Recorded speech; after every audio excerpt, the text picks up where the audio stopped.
But he won't get a chance to send it, because despite his intellect, he made some pretty dumb mistakes.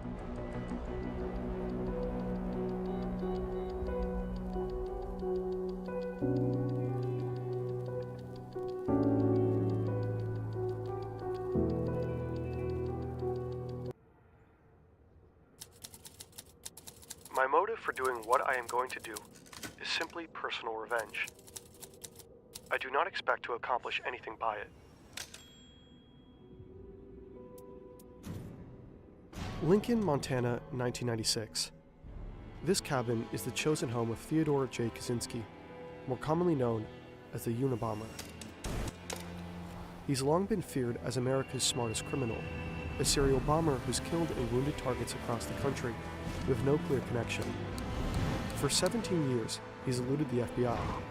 It's the largest, most expensive manhunt in the Bureau's history.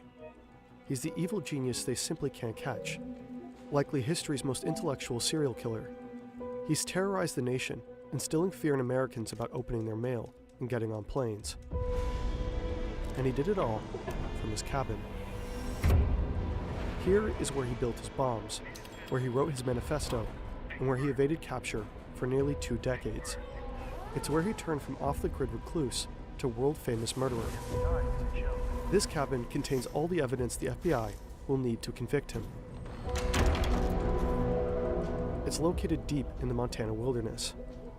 Back in 1969, Ted moved here from California, where he left behind a shining career as a math professor at UC Berkeley. He wanted to get closer to nature and far, far away from everyone who pisses him off, which is most people. He built this cabin with his brother, back when Ted still talked to him. It's got no electricity, no plumbing, just a wood stove, a bed, and a whole lot of books. Right now, Ted is building another bomb. They're meticulously crafted, and he's continuously improving his technique. Every year, they become more lethal. In fact, he's got another one under his bed, wrapped and ready to go. But he won't get a chance to send it, because despite his intellect, he made some pretty dumb mistakes.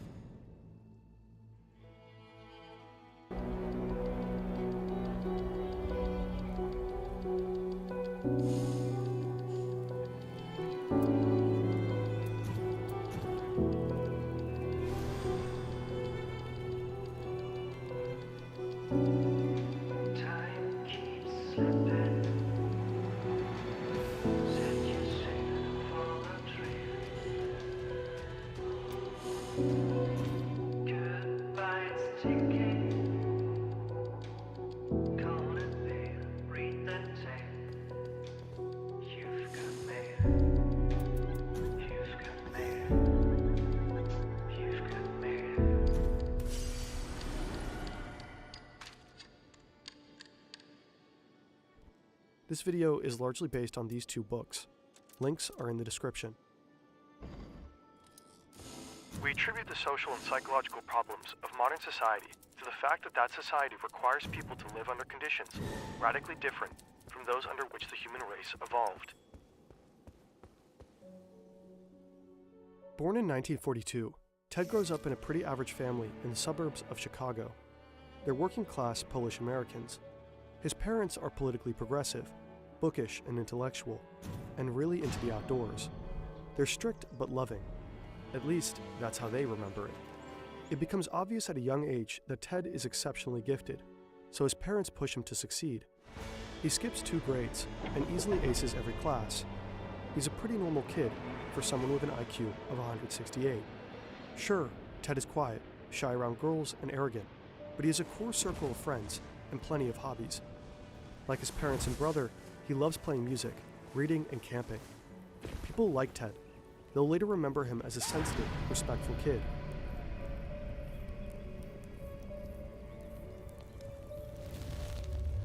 All that starts to change when Ted enrolls at Harvard University at just 16 years old. Like many college freshmen, Ted struggles to adjust. Here, he no longer feels like the smartest person in every room. And as a working-class kid thrown into the world of America's elite, he's a fish out of water. Other students and even faculty mock his shabby clothes and blue-collar background. He's deeply bothered by their snobbery, pain that will follow him through life. Ted's also just really young, younger than almost everyone else on campus. As an adult, Ted will write his mother furious letters about this. He demands apologies for pushing him out of the house before he was ready. Ted becomes depressed, and his grades suffer. His classmates describe him as a total loner, moody, rude, and virtually mute. He's that guy on the dorm floor who only leaves his room to go to class, who ignores everyone else, who slams doors. There's a stench of rotting food wafting from his room. Ted doesn't know it yet, but his withdrawn and alienated demeanor has caught the eye of a psychology professor. Dr. Henry A. Murray is very famous, with an on-campus research center named after him. He's basically a god in the social sciences. Murray is looking out for particular types of students, those who will make excellent guinea pigs for an experiment. His final, most elaborate experiment, the capstone of a long and illustrious career. It also happens to be a CIA-funded project designed to cause extreme distress and break down the subject's sense of self.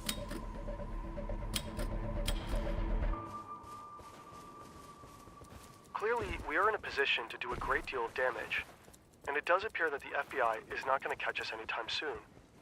The FBI is a joke. It's the 1970s in San Francisco. The city is a hotbed of anti-government activity. There's outrage over the Vietnam War. Protest bombings are a regular occurrence. Explosions happen every week up through the mid-80s. The FBI dubs it the Belfast of North America. Radical far-left groups like the Weather Underground and the Symbionese Liberation Army claim credit for many of the bombings. So most of the cases are pretty straightforward in terms of understanding motive and perpetrator. But amidst all of this, the FBI's San Francisco bomb squad makes a shocking discovery. 12 mysterious, similarly built bombs can be linked to one elusive killer or group. They have next to nothing to go on.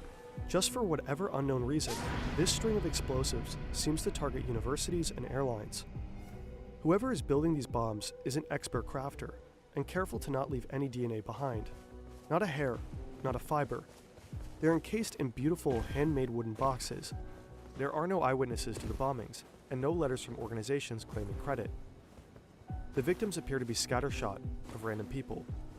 The unknown perpetrator is referred to by the code Unibomb, for university and airline bomber.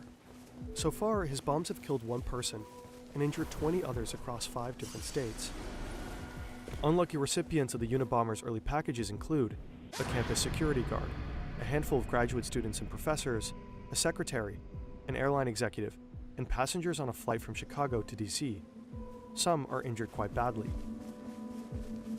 The first death is in 1985, Hugh Scruton, a guy who owned a computer store in Sacramento and was about to get married. What does he have to do with anything at all? Far away in his cabin, Ted reads about his death and chuckles to himself. He hears that the FBI offers a $25,000 reward for any information. He's flattered. The Unabomber is making waves.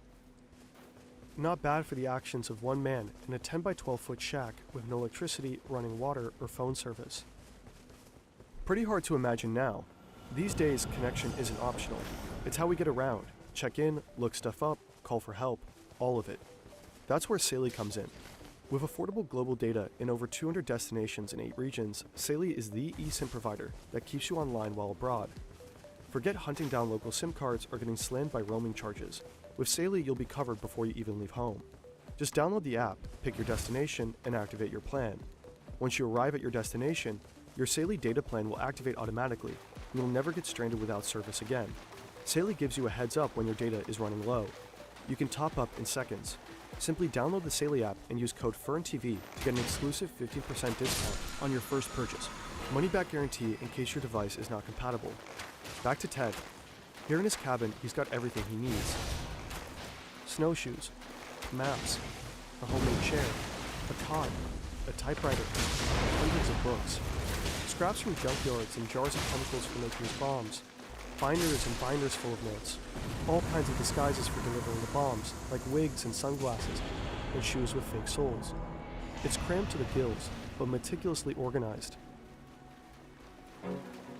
At this point, the FBI has 0 promising leads, and by the end of it all, they'll never actually find the perpetrator themselves. The bomber is always several steps ahead of them. They'll pursue thousands of dead ends, spend hundreds of thousands of taxpayer dollars, and pour countless man-hours into this case.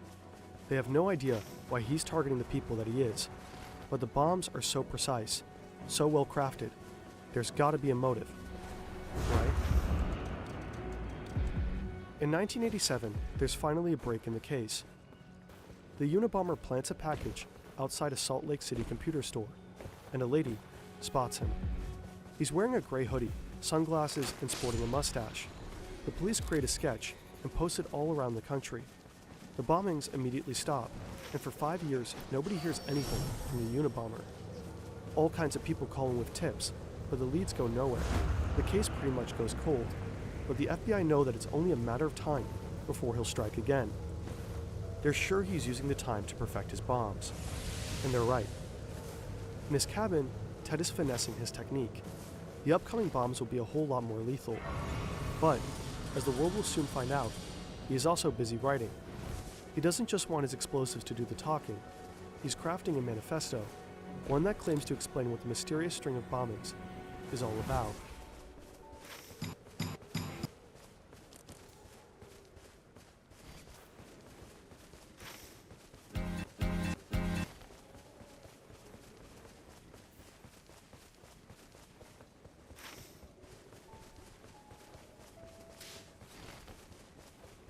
The technophiles are taking us all on an utterly reckless ride into the unknown. Back at Harvard in 1958, the United States is experiencing huge shifts in culture. The button-up 50s are drawing to a close, and the nation becomes swept up in the space race, the civil rights movement, the sexual revolution, the environmental movement, the explosion of drug culture, and all the while, the Cold War is escalating. The American military is paranoid that communists have developed mind-control drugs and brainwashing techniques, and they're eager to catch up, so they're covertly experimenting with ways to manipulate behavior. U.S. intelligence officials are especially interested in developing a perfect truth drug for interrogating enemies, and they believe LSD might be it. But they're also testing a wide range of ways that psychological manipulation could bend the will of anyone to do whatever the U.S. military wants. They've even enlisted help from the Nazi scientists who experimented on Dachau inmates with hallucinogens and interrogation methods. The military illegally smuggles these war criminals over to get their advice on brainwashing, as part of Operation Paperclip.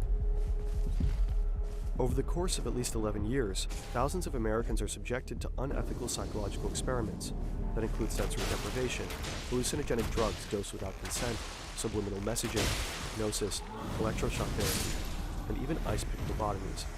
And that's just the stuff we know about. When the project becomes public knowledge in the 1970s, the CIA director orders most of the records to be destroyed. The program is codenamed MKUltra. Many of the test subjects are vulnerable populations, like prisoners and hospital inmates, but also students. Students are prime subjects for these experiments because of their frequent contact with professors who play a big part in MKUltra. Some of the professors know the role they play, many don't. During the post-war period, the CIA becomes the largest employer of college professors, and the military is by far the biggest source of funding for psychological research. Professors acted as consultants and researchers for military-backed projects. They used their status to encourage their students to participate in experiments, often involving drugs like LSD. Afterwards, they reported back to the government. Harvard becomes heavily involved in Army-sponsored studies. One of the CIA's main men on campus is the superstar psych professor, Henry Murray. Murray is well known for his studies of personality, and since the CIA's beginnings, his theories have influenced how they recruit new agents and how they interrogate suspects. When Murray and young Ted Kaczynski cross paths, Murray is at the end of his career, and he recruits Ted for his final, most elaborate experiments. They're meant to assess the effects of stress and harsh interrogation on gifted male students. Murray wants to know, what will it take to break an educated, intelligent man? The setup is simple. Ted and 21 other students are asked to write an essay about their most deep-seated beliefs. Then they're told they'll discuss their beliefs with a fellow undergrad. The experiment aims to compare the effects of stress on college men who seem psychologically healthy and well-adjusted, with students who seem alienated, pessimistic, and lacking in identity. Ted is most likely recruited for the second group because he's showing signs of depression. Ted's personal essay stands out as the most pessimistic of them all. It suggests that he was already vulnerable before the abusive test began. He is also the youngest and the poorest in the group. The students are told this exercise is just to study different personalities. In truth, now the real experiment begins. The essays are handed to lawyers trained in manipulation, who are instructed to attack the values expressed in them. The students endure harsh interrogations in brightly lit rooms. They face calculated personal critiques designed to humiliate and erode their sense of self. All the while, electrodes monitor their stress responses. Later, they have to watch these stressful and humiliating moments on video, over and over again, for 3 years. As Murray himself describes it, the tests were designed to be abusive. He's had a lifelong fascination with pain and stress and is known to have a sadistic streak. Plenty of participants will later report the experience to be deeply unpleasant, with lasting trauma. But Ted's responses are the most extreme in every category. Murray's team identifies him as the most traumatized of all. Yes, Ted Kaczynski got MKUltra. You can read all about it at CIA.gov. In consequence, many claim the CIA created the Unabomber, but that's an oversimplification. It's not so easy to prove how much effect the experiments had on Ted's turn to terrorism. None of the other students in the experiment are known to have become killers. Some psychologists believe the experiments were stressful enough to create anger problems in Ted, or even aggravate latent schizophrenia. But other psychologists evaluate him as undeniably sane. Ted himself dismissed the idea that the tests were anything resembling psychological torture. He was very invested in being seen as psychologically healthy until the bitter end. He's taking great pains to not be painted as damaged or crazy. He wanted his murders to be understood in the context of his beliefs, not his personal history. If people saw his actions as a result of trauma or madness, it would invalidate his ideas. Ideas that formed his last year at Harvard. Ted becomes increasingly disillusioned with the industrial technological system. He comes to believe that technology is slowly destroying humanity and eroding our freedom. He's horrified by widespread psychological suffering and how industrial technology has severely damaged the planet. He's certain that it'll only get worse the more technology develops. So anyone who helps advance technology in any way is the enemy. Scientists, engineers, business people, what Ted calls the technician class. Ted starts having revenge fantasies and becomes obsessed with how society enforces obedience with psychological controls. He daydreams about breaking away from society and living off the grid. Ted graduates Harvard and goes on to get his PhD in math at the University of Michigan. He's quickly establishing himself as a brilliant mathematician and is offered a tenure-track position at UC Berkeley as their youngest professor ever. His students don't like him very much, but he's publishing groundbreaking papers on boundary functions. But Ted resigns one day without warning. He tells his family that he's done with teaching math to future engineers who will advance the industrial technological system and continue destroying the planet. Ted buys a bit of land near Lincoln, Montana, and builds a cabin with his brother. He's ready to escape the advanced technology that surrounded him at UC Berkeley.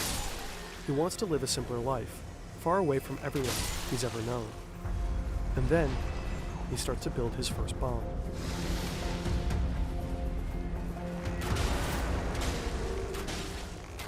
Door bombings would hope to promote social stability. In industrial society, propagating anti-industrial ideas give encouragement to those who hate the industrial system. In 1993, the Unabomber strikes twice after a 6-year hiatus. Two prominent researchers, a computer scientist and a geneticist, receive packages the size of a VHS tape. The bombs detonate upon opening, and both professors are badly injured. Shortly after, the New York Times receives a typewritten letter. It claims credit for hiatus. Ideas and give encouragement to those who hate the industrial system. In 1993, the Unabomber strikes twice after a 6-year hiatus. Two prominent researchers, a computer scientist and a geneticist, receive packages the size of a VHS tape. The bombs detonate upon opening, and both professors are badly injured. Shortly after, the New York Times receives a typewritten letter. It claims credit for the bombs and says the public should expect more to come. In 1994 and 1995, the Unabomber succeeds in killing 2 people with his mail bombs, an advertising executive and a forestry lobbyist. As feared, his explosives have become notably more sophisticated. Bombings are usually accompanied with demands for money or some kind of action. What made the Unabomber so difficult to understand and to find is that his bombs never came with any requests. They seemed to be built only to cause fear, injury, and death.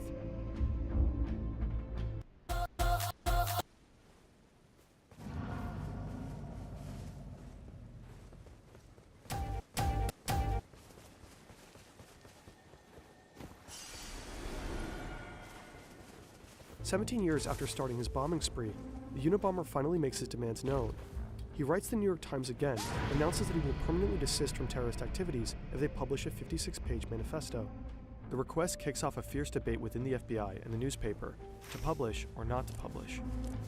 The FBI has a clear policy to not negotiate with terrorists, but they also believe he'll honor his promise and stop killing people. After all, this is what the bombs were seemingly for, to force people to pay attention to his views. Plus, they still lack leads. If the public reads the manifesto, someone might be able to identify the Unabomber, so the manifesto is published. The FBI decides it should just be the Washington Post, though, because it has fewer readers and the newspaper's stance will be easier to surveil. So they think. Interest in the Unabomber is huge. Newspaper sales hit a record high that day, with lines snaking around the block. Across the country, Americans are eager to finally read what the Unabomber has to say. The manifesto opens with an iconic line. The Industrial Revolution and its consequences have been a disaster for the human race. And though the manifesto is an argument that calls for dismantling industrial society, it's also, unwittingly, a self-portrait. Within its pages, the Unabomber has accidentally unmasked himself. David and Ted, though 7 years apart and very different, looked close and loved each other very much. As adults, they had impassioned philosophical debates by mail and shared a lot of the same views. David also worried about technology's destructive effect on humanity. He'd also spent some time living off the grid in a self-made cabin. But David wasn't a killer. When the manifesto is published, he hasn't spoken to his brother in a long time. Ted cut him out when David got married and refused to answer any of his letters. David's wife Linda, a philosophy professor, has a funny feeling about Ted, whom she never met. As the bombings stack up and some of the timings coincide with Ted's travels, Linda tells David, "You've got a screwy brother. Maybe he's the Unabomber." David doesn't want to hear it. Linda doesn't know Ted the way David does. He'd never kill anybody. As a kid, Ted used to cry at the thought of animals getting hurt. But when the manifesto is finally published, David avoids reading it. He doesn't want to admit the similarities. That, like the Unabomber, Ted is an excellent carpenter, and that he had a lifelong fascination with explosives, and that some of the dates match up perfectly with Ted's travels. David only reads it when Linda insists. His jaw literally drops from the first few lines. The killer, like Ted, also hates technology. As it continues, David recognizes idiosyncratic word choices and logical arguments that Ted uses all the time. There is no escaping the truth. Ted is the Unabomber.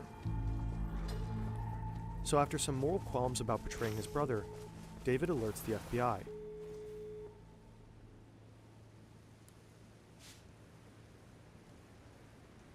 They are bound to make me out to be a sickie, and to ascribe to me motives of a sordid, or sick type. Many tame, conformist types seem to have a powerful need to depict the enemy of society as sordid, repulsive, or sick. Lincoln, Montana, April 1996. With the tip from David, the feds are staking out Ted's cabin. The investigation is meant to be conducted quietly, but they're interviewing local townspeople, trying to collect more evidence on Ted. Right now, all they have is the linguistic similarities in the manifesto and old letters from Ted that David gave the FBI. Not exactly cold, hard proof. Enough for a search warrant, but not an arrest. Rumors start to spread around town that Ted Kaczynski, their very own angry hermit, is the Unabomber. The plan is to draw Ted out of his cabin and get inside before he can escape or destroy any evidence. But they don't know if he has it tricked out with explosives. Nobody would be surprised if he did.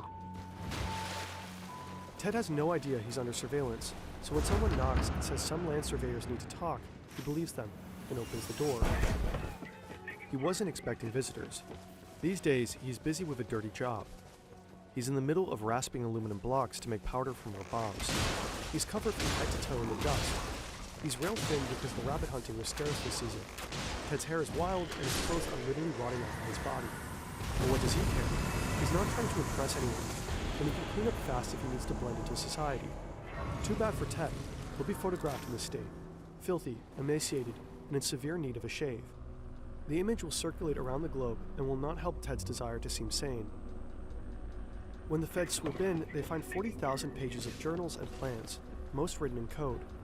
The code is more complex than anything the FBI had ever seen, more convoluted than codes the KGB used during the Cold War.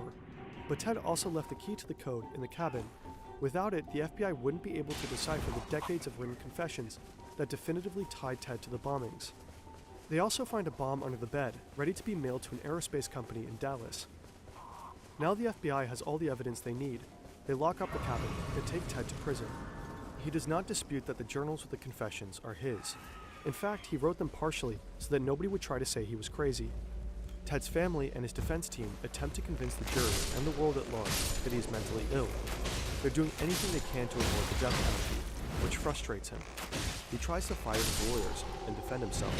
He would rather die than allow his lawyers to plead not guilty by reason of insanity. Ted pleads guilty to his crimes and is sentenced to life in prison. Behind bars, he never stops writing. He publishes 2 books and keeps up a lively correspondence with a wide array of journalists and admirers. He also finally makes some new connections. He strikes up a friendship with Timothy McVeigh, the Oklahoma City bomber who killed 168 people in 1995. Ted and McVeigh are briefly on the same prison block and find they have a lot of views in common, before McVeigh is carted off to death row. Ted even finds love for the first time in his life. After a lifetime of struggling to connect with women, and never going beyond a few kisses, Ted suddenly has dozens of women writing him romantic or salacious letters. But only one captures his heart, a school teacher he calls his lady love. They spend thousands of hours talking by mail or in visiting booths, but they are never able to touch. He writes classical music for her before she dies of lung cancer. Later, Ted also develops cancer. When the condition becomes advanced, he dies by suicide in June 2023 at 81 years old.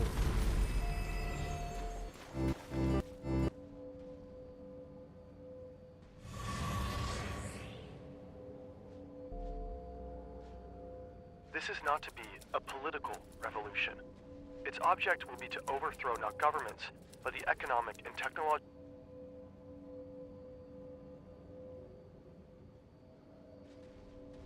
This is the story of the hunt for the world's most dangerous hackers.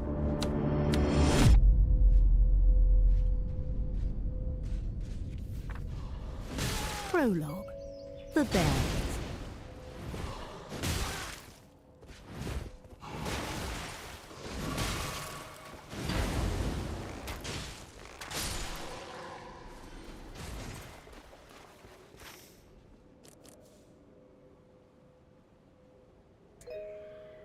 Once upon a time, there were 5 bears. They all lived in Russia. Each one was different in the things they liked and in the things they did. But they shared one important trait: their metaphors. Nicknames for special units of Russian intelligence services. These units are made up of hackers, some of the most dangerous in the world. They each have different objectives: to spy, to expose, to wreak havoc.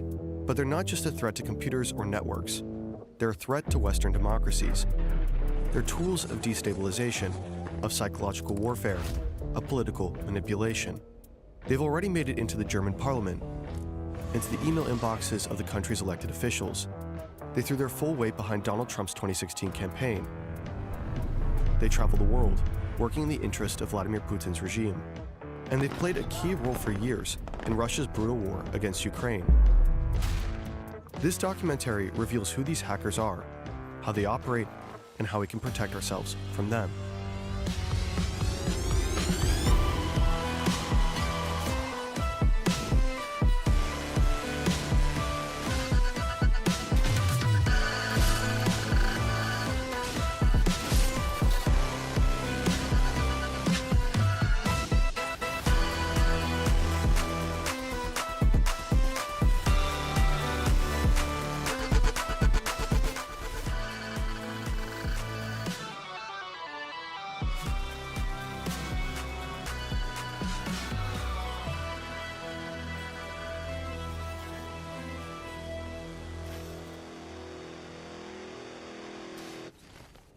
This documentary is largely based on a fantastic German-speaking podcast, Imam and Merkel's Geschnack, by German investigative journalists Hakan Tanriverdi and Florian Fada. Link is in the description. Chapter 1. The Email. This story begins with that little line above the E, and with Claudia Haidt. She was working in Berlin back then as an assistant to a member of the Bundestag, the German national parliament. Her office is beautiful, in the center of Berlin. It's May 8th, 2015, a warm Friday in spring. The weekend is just around the corner. She's trying to write an email to a colleague named Renee. The accent Aigu doesn't work. Strange. She tries all the usual, opening and closing Word, rebooting her PC. Nothing fixes the issue. The Bundestag has its own internal service hotline for that kind of thing, 117. She tells the IT guys that she thinks her PC got infected with some kind of malware, perhaps a Trojan. But they don't take her seriously. At this point, no one realizes how serious the situation really is. There really was a Trojan on Claudia's computer. She'd been hacked. But it wasn't just her device. While she's still on the phone with 117, hackers are already deep inside the Bundestag systems. They're working on behalf of the Russian Military Intelligence Agency, the GRU. Putin's bears are running wild, right through the very heart of Germany's political system. If all this happened today, Claudia could have just asked an AI assistant, probably way more helpful than that service hotline. With Uda's website app, AI can also help you build your website in seconds. No coding skills needed. Just 4 easy steps. Define the type of website, industry, and goals. AI generates images and text tailored to your needs. Choose a color palette or upload your logo. Add pages and features. Choose a theme you like. Then make it yours with simple drag and drop. With ChatGPT built in Udo, the perfect text is generated for you. Or just ask AI to rewrite your copy for you. Need a multilingual website, a Japanese translation, done in just a few clicks. It's fast, intuitive, and designed to make the experience smooth and effortless. Let Udo's built-in AI handle the busy work, so you can focus on the big picture. Get started today for free. Your first app is free for life, including unlimited hosting and support. With the website app, you can even get a free custom domain for 1 year. You've never launched a website this easily. Add more apps anytime and get the full suite of apps starting at just 19.90 euros per month.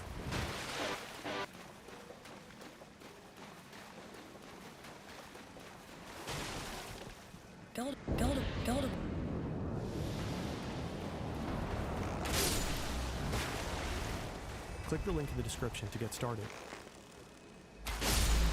8 days earlier, on April 30th, 2015, dozens of MPs and their staffs received an email.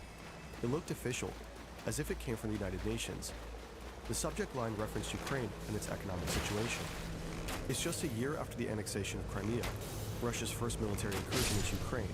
The military operation is now underway in eastern Ukraine. The capital, Kyiv, and other Ukrainian cities have been hit by air and missile strikes over the past several hours. The situation in Ukraine was already a red-hot political issue. You had to stay informed. And if the UN sent something around, Claudia Hayden and many others clicked. That single click was enough. Malware installed itself quietly in the background. No pop-ups, no warnings. The infection was silent, and from that moment on, the hackers had access. Their objective was clear: gain administrative rights with those who have the digital equivalent of master keys, access to everything, the power to change anything. And they got what they came for. They broke into areas of the system that should have been completely off limits. That's how they were able to push deeper and deeper, until they'd essentially taken over the Bundestag's IT infrastructure. It was a sophisticated operation, carefully planned and executed. The attackers moved laterally, jumping from computer to computer, scanning for valuable information, documents, emails, anything of use. Eventually, they reached 2 machines inside a parliamentary office of the Conservatives. And not just any office, Angela Merkel's, the German Chancellor at the time.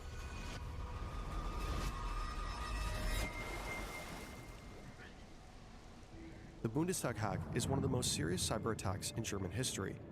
It will set off a large-scale international investigation and eventually arrest warrants that had once seemed unimaginable. And yet, inside the Bundestag itself, the attack goes unnoticed for quite some time. Back to that Friday afternoon call with 117. Claudia is frustrated with how unhelpful the first hotline call had been. So she does what most people do in that situation. She calls again, hoping the next person might actually understand what's going on. But even the second person on the line doesn't take her seriously. Angry and fed up, Claudia decides to just shut down her PC and go home. It is Friday after all, and the weekend is already begun.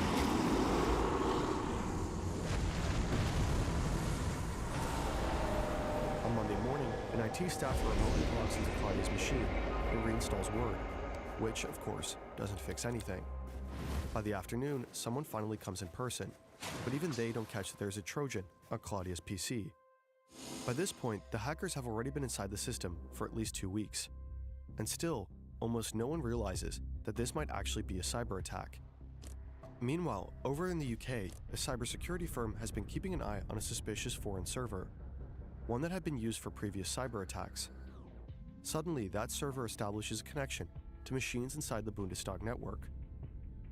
The firm alerts the Federal Office for the Protection of the Constitution.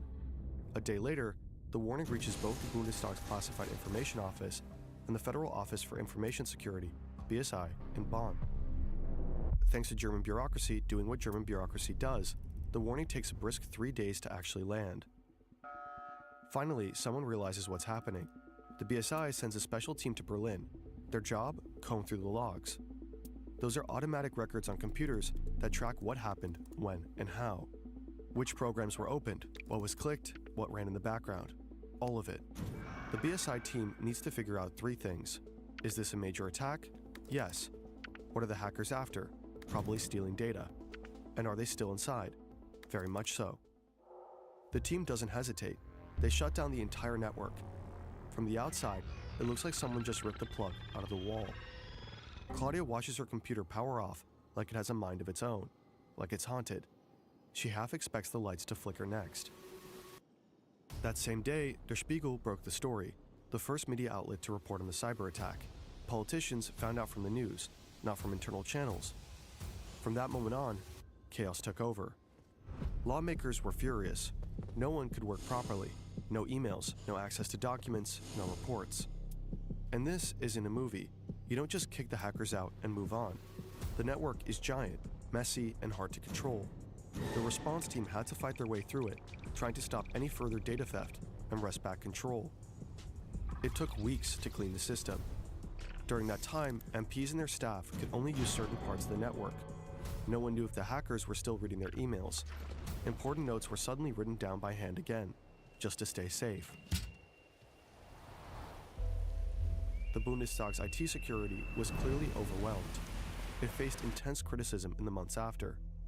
When the dust finally settles, the investigation into the perpetrators begins, and the trail points to Russia right from the start. On Claudia Hyde's computer, investigators find malware called X-Tunnel. X-Tunnel functions like a real tunnel, a direct continuous link that allows attackers to access the network whenever they want. Inside the code, analysts uncover connections to a server believed to be used by a group known as APT-28. APT stands for Advanced Persistent Threat. It's a label used for hacker groups that are not only highly skilled, but also extremely patient.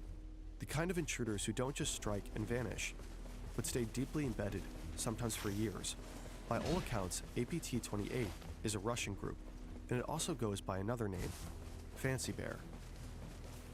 Fancy Bear operates under the GRU, Russia's military intelligence service. The group is notorious.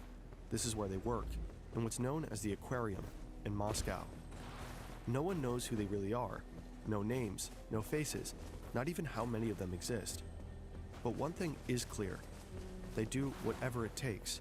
They'll stop at nothing, not even the computer of the sitting German chancellor. Ironically, it's there, in that highly sensitive office, where one of the hackers slips up. They managed to break into a computer in Angela Merkel's outer office, her personal machine, her inbox. It's exactly what they were after. To extract the emails, one of the hackers writes a custom program. The tool is designed to copy her Outlook inbox and send that copy to a server they control. The program is called vsc.exe. But there's a problem. While coding, the hackers make a mistake. To locate and extract the files, vsc.exe needs to follow a specific file path, and that path includes the words Abgeordnetenbüro.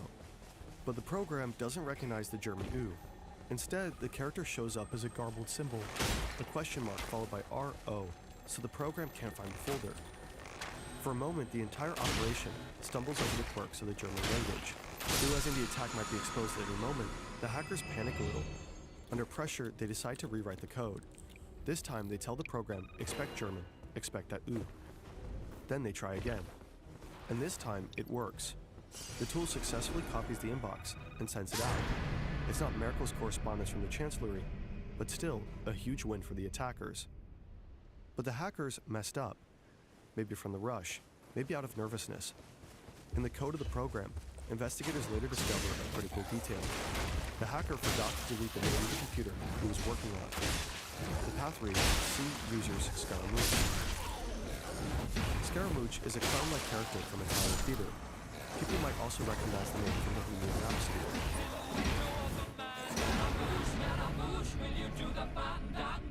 That's the hacker's alias, his handle.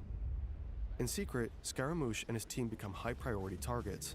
The Federal Public Prosecutor's Office opens an investigation on suspicion of espionage. Angela Merkel later calls it an act of hybrid warfare. But publicly, the German government keeps quiet at first. No accusations, no pointing fingers.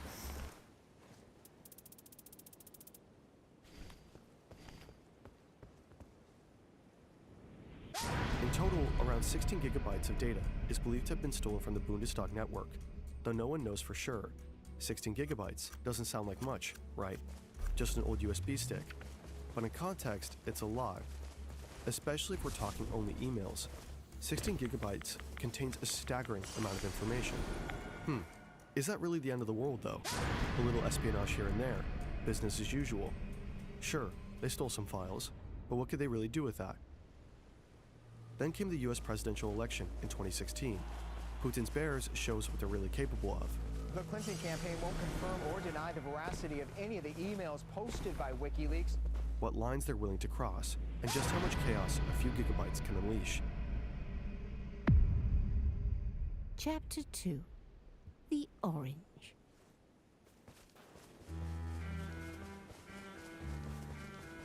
In mid-2015, Donald Trump announces his candidacy. At first, no one really takes him seriously. But because he's so different, so unfiltered, saying things no one else would dare, the media can't stop talking about him. And Mexico will pay for the wall. I could stand in the middle of Fifth Avenue and shoot somebody and I wouldn't lose any voters, okay? One outrageous statement after the next dominates the headlines. ISIS is honoring President Obama. He is the founder of ISIS. He's the founder of ISIS. There's public outrage, disbelief, and widespread support for him. I don't know what I said. I don't remember. By early 2016, Trump is no longer the oddball outsider. He's now the Republican frontrunner, going head-to-head with Democrat Hillary Clinton. Half a world away, in the Kremlin, Vladimir Putin is watching closely. He doesn't like Hillary Clinton, not one bit. The two have history. Back in 2011, Clinton was the US Secretary of State when Russia held national elections. She publicly questioned whether the vote had been rigged, and massive protests followed across the country. Putin accused the US of stirring up those demonstrations. He never forgave her for that. Politically, she had been one of his toughest opponents for years. Later, the European Court of Human Rights confirmed that the 2011 Russian election was in fact manipulated. Putin clearly is rooting for the other guy, the loud billionaire. Trump, for his part, has repeatedly praised Putin in the past. He sees Putin as a strong leader, someone he thinks he could get along with as president. So Putin consults with his 3 intelligence agencies and makes a call. March 19, 2016, an email lands in the inbox of John Podesta, Clinton's campaign manager. The message looks like a standard Google security alert, something about suspicious activity and a prompt to reset the password. But Podesta double-checks with an IT staffer at the DNC to be sure. Unfortunately, the staffer replies that the email is legit, when he actually meant the opposite, just one typo with massive consequences. Podesta assumes the message is safe, clicks the link, and enters his login on a fake site. That's it. The hackers are in. They now have access to internal communications, emails, and nearly everything tied to the campaign. They're part of Fancy Bear, the same group tied to the Bundestag hack. They steal 50,000 of Podesta's emails. The tactic is known as phishing, casting bait and waiting for a bite. Spear phishing more specifically, as it's tailored to a specific person. With the same approach, Fancy Bear targets 300 more people inside Clinton's campaign. No one knows how many fell for it.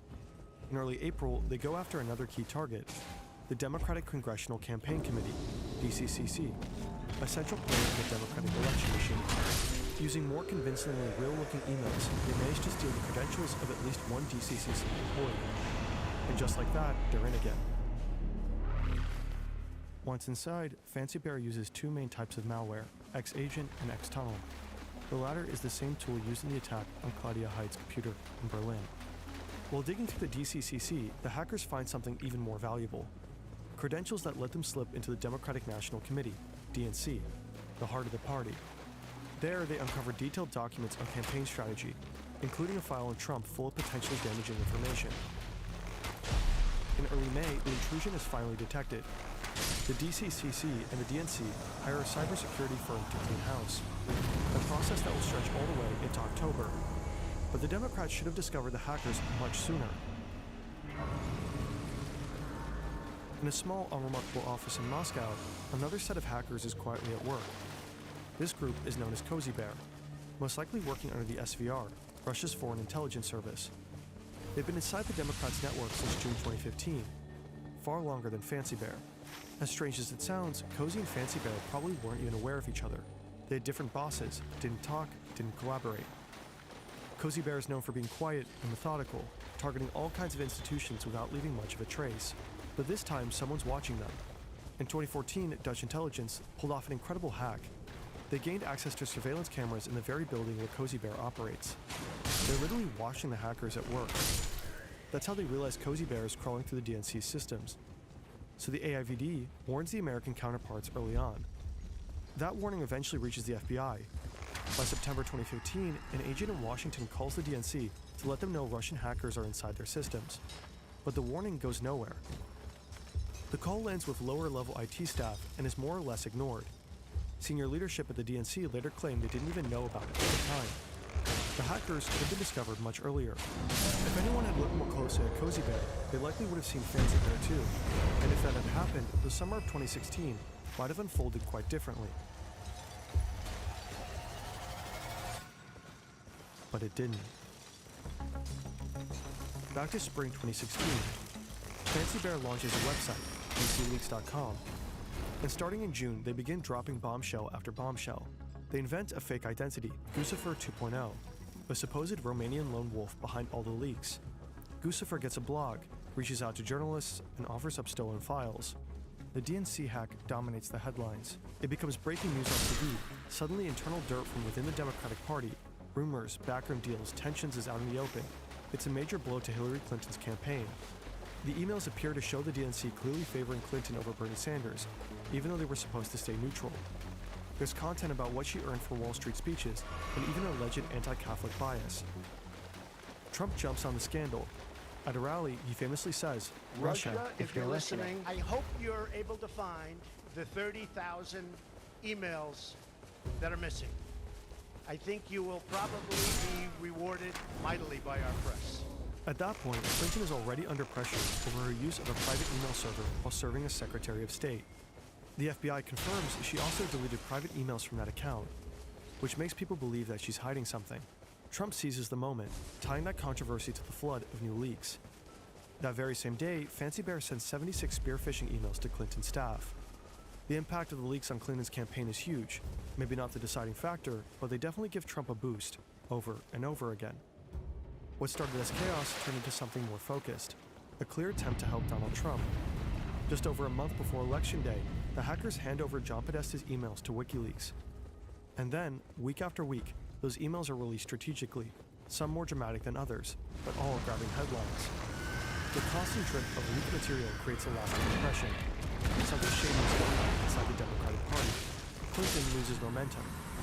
She's forced to shift her message and constantly defend herself, in the press and directly against Trump in public debates. The leaks are part of something bigger. Fancy Bear is supported by a digital army of trolls. For example, operating out of this building in St. Petersburg. They flood social media with manipulated content and polarizing posts.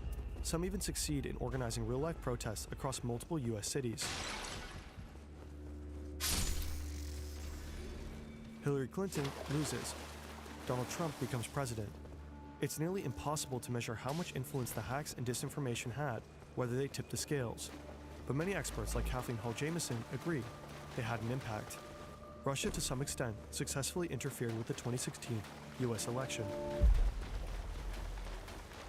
It's widely seen as the most effective hack and leak operation ever pulled off. Steal data, release it strategically, and fan the flames of chaos. The idea that states spy on each other isn't new. But taking that intelligence and throwing it into the public to deliberately sway an election, that's something else entirely. If hackers can get their hands on internal data, release it at the perfect moment, and shape public opinion, what does that mean for the future of democracy? If a foreign power can mess with the core of another country's democratic process, that's not just hacking, that's destabilization. And it's part of a broader pattern made to erode public trust in democratic institutions. Democracies are at a disadvantage in this fight. A dictatorship can flood the internet with state media, bots, fake accounts, and leak operations, and watches the public sphere in open society fragments and turns against itself. Meanwhile, inside the authoritarian regime, nothing wobbles. Dissent is crushed quickly and publicly. The United States only realizes what just happened after the elections have already passed. The CIA, FBI, and NSA compiled their findings in a highly classified report. In early 2017, a redacted version is released to the public. One sentence stands out as especially alarming. We assess that Moscow will apply lessons learned from its campaign aimed at the US presidential election to future influence efforts worldwide. The sheer aggression and scale of these cyber operations, especially in the US, opens many people's eyes. They realize this isn't just spying, it's sabotage. In Germany, alarm bells start ringing too. There's a federal election coming up in 2017. What does all of this mean for them? Then, a new website pops up, btleaks.com. BT like Bundestag, just like dcleaks.com. Suddenly, everyone is on edge. Variations like btleaks.org start appearing too. German authorities notice that someone is registering these sites, and panic starts to set in. Is the world about to see a repeat of the US playbook? In early May 2017, Angela Merkel travels to Russia for the first time since the Bundestag hack. She meets Putin at his summer residence in Sochi. There, she confronts him. Putin insists that Russia never interferes in the internal affairs of other nations. Merkel replies firmly, "I assume that German parties will handle their election campaigns among themselves." A clear warning, stay out. In the end, the 2017 German election isn't rocked by any major leaks. To this day, no one knows for sure what happened to the stolen 16 gigabytes from the Bundestag hack. There's never been a single public leak directly tied to that data. But then again, maybe there doesn't need to be. Maybe the information was used in some other way, quietly, tactically. Meanwhile, the hunt for Scaramouche continues. It'll be a while before his identity is finally confirmed.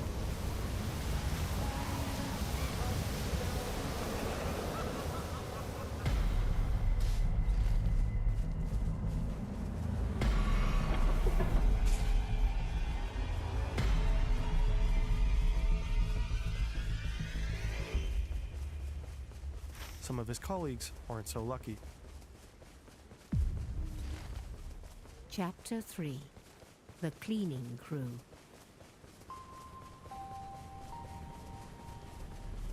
April 10th, 2018. A passenger plane from Moscow lands at Schiphol Airport in the Netherlands. Among the passengers, 4 Russian men. They look like typical business travelers. Alexei Minin and Oleg Sotnikov, both in their 40s, seem cheerful. Behind them walk 2 younger men, Yevgeny Sebryakov and Alexei Morenets. According to their passports, they're diplomats. A sharply dressed man from the Russian embassy meets them in arrivals and escorts them out of the airport. But they aren't here on official duty. They're part of a special unit, trained to carry out covert foreign operations. Minin and Sotnikov handle reconnaissance. Serebryakov and Morenets are the hackers. They rent a small car and drive to The Hague. They stop at an electronics store to buy a heavy-duty 12-volt battery and a charger, then check into a hotel. The next day, Minin heads to OPCW, the Organization for the Prohibition of Chemical Weapons. That's an international body that investigates chemical weapons use and checks compliance with global conventions. The OPCW has just finalized its report on a high-profile case. Sergei Skripal and his daughter Yulia were found unconscious on a bench in Salisbury, UK, after being poisoned with Novichok, a nerve agent developed in Russia. The OPCW report confirms the British findings. Minin scouts the site. He photographs the OPCW building and the Marriott Hotel next door. 2 days later, April 13th, the group plans to strike. Time is short. What they don't realize is that they're being watched. From the moment they set foot into the country, they've been under surveillance by the Dutch Military Intelligence Service, MIVD. For the original version of this documentary, we interviewed a senior MIVD official. Due to rights restrictions, we had to cut those segments from this adaptation. He couldn't help but grin when describing their transport, a rather small car for a bunch of guys, tightly cramped in there. The agency follows them closely, but how did they even know to look for them? Apparently, the MIVD received intelligence that members of APT-28 would be flying in. Fancy Bear again. According to The Guardian, the original tip may have come from British intelligence.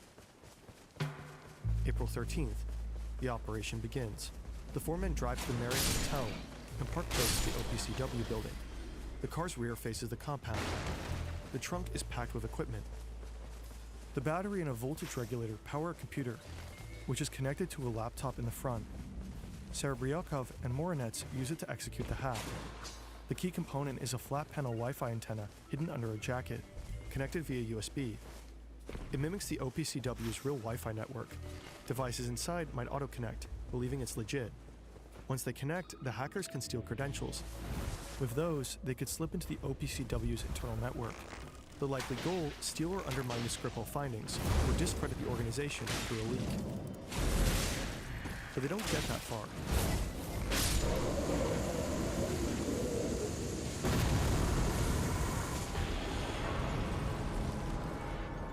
Dutch authorities move in. Two unmarked vehicles roll quietly onto the lot. Then, sudden action. Doors fly open. The four men are taken down. One tries to destroy his phone, kicking it repeatedly, but fails. Then comes the search. There's a plastic bag filled with trash from their hotel room, beer cans, receipts, a half-hearted attempt to cover their tracks. Also, 20,000 euros and $20,000 in crisp bills. Most incriminating of all, a taxi receipt in Morinets' bag, documenting a ride from the GRU barracks to the airport on the day of departure. The team's devices tell an even bigger story. One phone was activated just the day before their trip. Its first signal pinged a tower right next to the GRU headquarters. The laptops reveal a broader mission trail. Serebryakov had been in Lausanne in 2016, likely targeting the World Anti-Doping Agency. Breaking news out of Lausanne, Switzerland, where Russia has been handed a 4-year ban by the World Anti-Doping Agency. In December 2017, he was in Kuala Lumpur, where he reportedly tried to hack the Malaysian police, the agency then investigating the MH17 plane crash. Malaysia Airlines flight MH17 crash-landed in eastern Ukraine. That flight was brought down by a Russian-made missile over eastern Ukraine, and the team wasn't planning to stop at the OPCW. They had train tickets from Utrecht to Bern, Switzerland, likely headed for the Spies laboratory, which was also analyzing Novichok. Sometimes hackers need to get physically close to their targets. Sending phishing emails isn't enough. You need to know what kind of networks are in place, what security measures are active, and sometimes even watch the people going in and out. German journalists have nicknamed them the cleaning crew because they show up after something major has gone wrong and try to clean up or spin the story. For the MIVD, this was a major win, and they decided to take it public. Usually they don't disclose their operations, but this time they had a press conference 5 months later. The four men were eventually released and sent back to Russia, likely for diplomatic reasons. Their mistakes seem amateurish. Why keep that taxi receipt? Well, these aren't mythical hooded figures. They're civil servants, hackers on a schedule, assigned tasks, bad coffee, strict rules. They just happen to work for an authoritarian regime and weaponize code. Russia, of course, denies everything. The men were supposedly just on a routine trip. Of course, nothing screams routine like a flat panel antenna in the trunk. This strange hotel parking lot escapade shows something important. Putin's bears can be stopped. Germany has fended them off. A conservative-linked NGO was targeted, but the attack failed. In France, Macron's 2017 campaign fended off a similar attack. And in the US, the response came loud and clear. In 2018, they decided to send a message. That February, the US Department of Justice indicts 13 Russian nationals and 3 Russian companies. They're accused of deliberately interfering with the American political system. Not long after, another sweeping indictment was released. This one focused specifically on Fancy Bear. The FBI outlines exactly how they traced the DNC hack back to individual Russian operatives. Multiple names are listed, all Russian citizens. According to the investigators, they work for Russian intelligence. The hackers remain safe in Russia. No arrests follow. But one thing is clear. Much of the world is now off limits to them. And this isn't just about naming names. It's a clear line in the sand. There are boundaries, and these operatives cross them. One name stands out to German investigators. One of the men listed is believed to use the alias Scaramouche, the same alias linked to the VSC.exe program. His real name is Dmitry Badin. He's the man who broke into Angela Merkel's computer. Today, he's 32 years old. Investigators found out quite a lot about him. They have photos of him. Young face, dark blonde hair, shoulder length now. He's from Kursk. Married, reportedly has a daughter. Lives in a town just south of Moscow. He listens to music while he works. Russian rock, techno. According to forensics, he even streamed football matches while hacking. He's a big fan of Cristiano Ronaldo, apparently.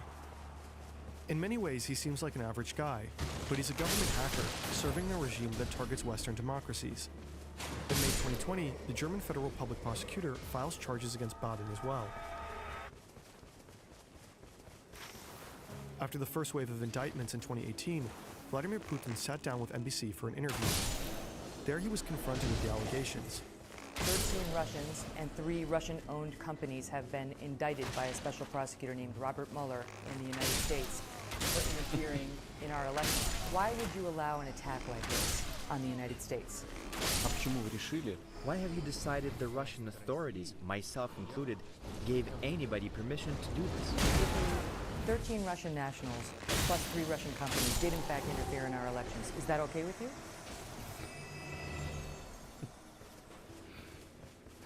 I don't care. I couldn't care less. Putin's bears were never captured. Their operations weren't dismantled. This isn't a story with a clean, satisfying ending. Quite the opposite. Chapter 4.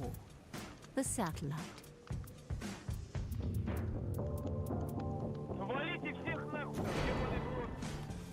February 24th, 2022. A cold night in Moscow. The day has barely begun.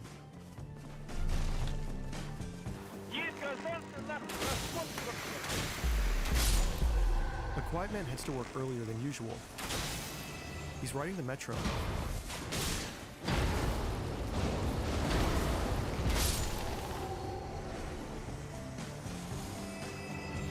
At Polizhayska station, he gets off. From there, it's a 10-minute walk.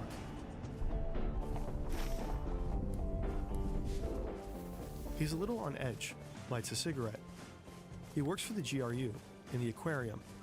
He's part of Unit 74455, better known abroad as Sandworm or Voodoo Bear.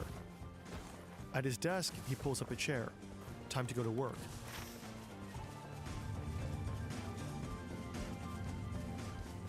He and his colleagues have spent months preparing for this moment. Now it's just a few final clicks.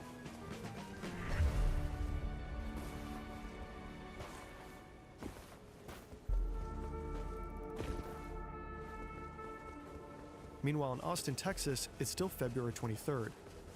A senior executive at Viasat, a satellite internet provider, is just settling into his evening. Viasat's tech is known for being dependable, especially in remote areas. Suddenly, his devices start lighting up with automated warnings. They're coming from Ukraine. 2 of Viasat's ground stations are under attack, flooded with malicious data packets. Internet from satellites doesn't actually come from space. It's routed through ground stations. If those crash, nothing gets through. And now they're overwhelmed. So overloaded, they can't deliver connectivity at all. But the Voodoo Bear operative in Moscow isn't finished yet. These kind of attacks can sometimes be fended off, but this one keeps escalating. Internet providers usually have remote access to their customers' modems. That's how they push software updates. That access, of course, should be highly secured. In Viasat's case, it wasn't. Voodoo Bear had already infiltrated months earlier. The hackers send a command to the modems, forcing them to download malicious code that wipes login credentials stored on the devices. Without those credentials, the modems can't authenticate, can't connect, and go completely offline. The attack spreads fast. The senior manager stares at his screen in disbelief. 30,000 modems across Europe are now nothing but e-waste. In Germany, 5,800 wind turbines go offline. In a small village in Sweden, the internet vanishes. And in Ukraine, Viasat's biggest customer is the military. Suddenly, across army installations, there's tension. The communication infrastructure is being hit. Right as reports flood in from the borders, Russian troops and armored vehicles are pouring in. The invasion, long looming like fog, has begun. Ukraine is hit from 3 directions. Missile strikes, commands are shouted, and amid the chaos, a terrifying thought spreads. What if the comms go down? What if the command dashboards fail?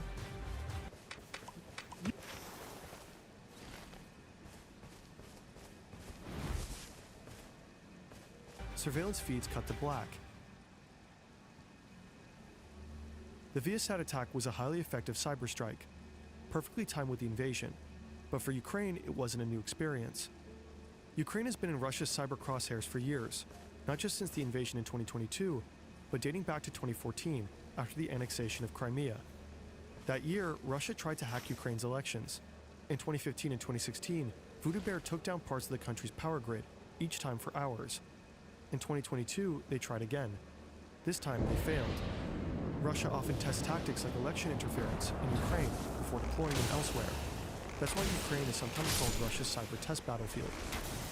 The war has now been raging for over 3 years, and all Putin's bears are involved. They attack government systems and major companies. They spy, they leak.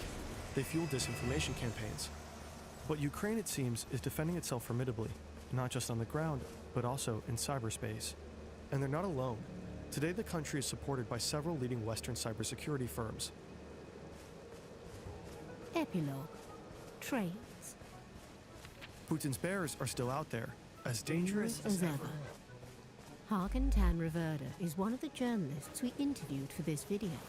Not long ago, a colleague of his received a mysterious leak, a batch of internal documents from a Russian company called NTC Volta. It supplies Russian intelligence services and the military with cyber weapons of all kinds, and their internal documents are chilling. Among other things, Russia seems to have been mapping out what to do once a territory is conquered, how to bend it, break it, remake it. Beyond that, they're experimenting with control over foreign critical infrastructure. For example, they're testing if they can slow down trains. And if you can slow down a train, well, then you can speed it up too. One thing is certain. We haven't heard the last of the bears, not by a long shot. And in the years ahead, we'll have to stay alert, learn to spot their traps, their tricks, their carefully laid feet. Because once they're inside, it never ends well.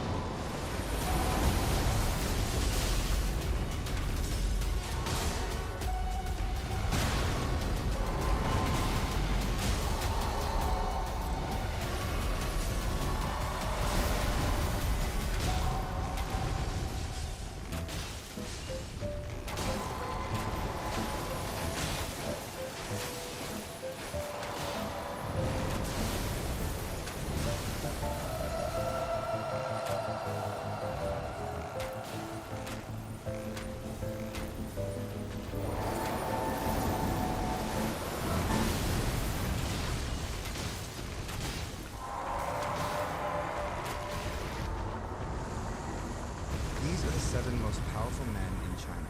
They represent the top leadership positions of the ruling party, and their identities are revealed every 5 years at a carefully choreographed political event called the National Congress. China's Communist Party unveils its new leadership over the next 5 years. The order of appearance is symbolic. The first person to emerge is the head of the party for the next 5 years. At the most recent event in October 2022, that person was Xi Jinping, China's president for the last 10 years, who walked out in the top spot a historic 3rd time after getting rid of China's presidential term limit that restricted all his predecessors to 2 terms, a signal that he may be planning to stay in power for life. The world hasn't seen a Chinese leader like this since Mao Zedong, the revolutionary founder of the People's Republic of China, whose ruthless dictatorship scarred the Chinese people for generations. Xi has been compared to Mao a lot, and he clearly draws from Mao's playbook. But there's something else that connects these two. When Xi was just a young boy, Mao ruined his life. Generations apart, their paths crossed unexpectedly, and a teenage Xi from an elite family in Beijing ended up in exile, condemned to hard labor in the countryside. 50 years later, she is one of the most powerful political figures in the world and the only leader since Mao to have unchecked power over China. So how did he go from being banished in his country to taking complete control of it?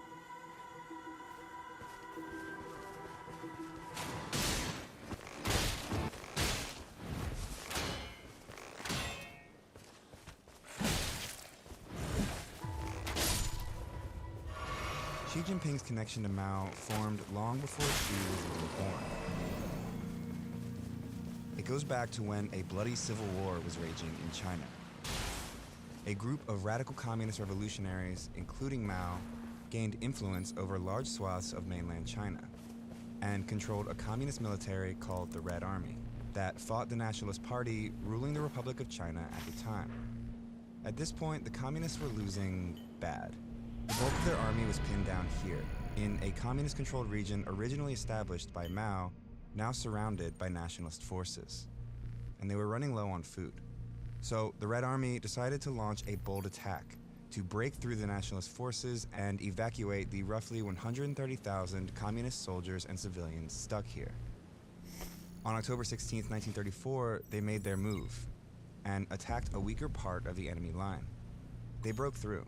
And even though their numbers quickly dropped, with thousands dying and thousands more fleeing to the countryside, around 86,000 stuck together and pushed on. This was the beginning of a year-long historic retreat called the Long March, the journey to establish a new communist base far from the nationalist forces. Mao, who used to be a military leader, wasn't in charge at this time. He'd insisted on using guerrilla tactics, which had heavily influenced the Red Army earlier in the war, but that approach had fallen out of favor and he was demoted. The Long March changed that. After escaping the siege here, the Red Army continued to suffer relentless attacks by the pursuing Nationalist Army. The military leaders of the march had pushed for a more traditional wartime strategy of direct confrontation rather than Mao's guerrilla tactics. And the result was catastrophic for the Red Army. Less than half of the original escape group survived the first 3 months alone. So it was at this first stopping point where Communist Party leader Zhou Enlai handed military leadership back to Mao. And Mao picked an endpoint for the march, here, 800 miles away in rural northern China. But they didn't go straight for it. Mao led the Red Army deep into the mountains, where he predicted lighter resistance. And he was right. But the journey was still brutal. It was 9 more months of non-stop marching and fighting along this several thousand-mile route before they ultimately arrived in northern China, where a guerrilla base led by a communist revolutionary named Shi Zhongshun offered Mao's army refuge, bringing the Long March to an end. That man was Xi Jinping's father.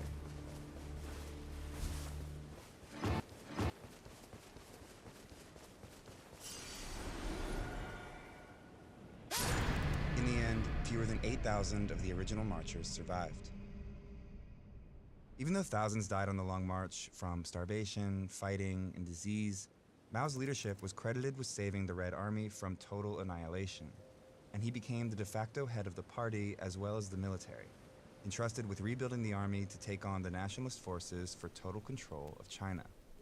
Wherever and however the Red troops move into battle, they spread the glory of Mao Zedong.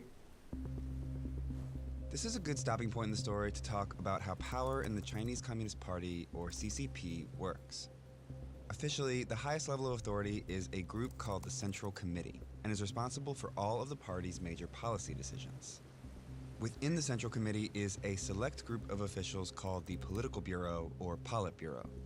In most communist parties, like that of the former Soviet Union, the Politburo represents the most powerful members of the party besides the General Secretary.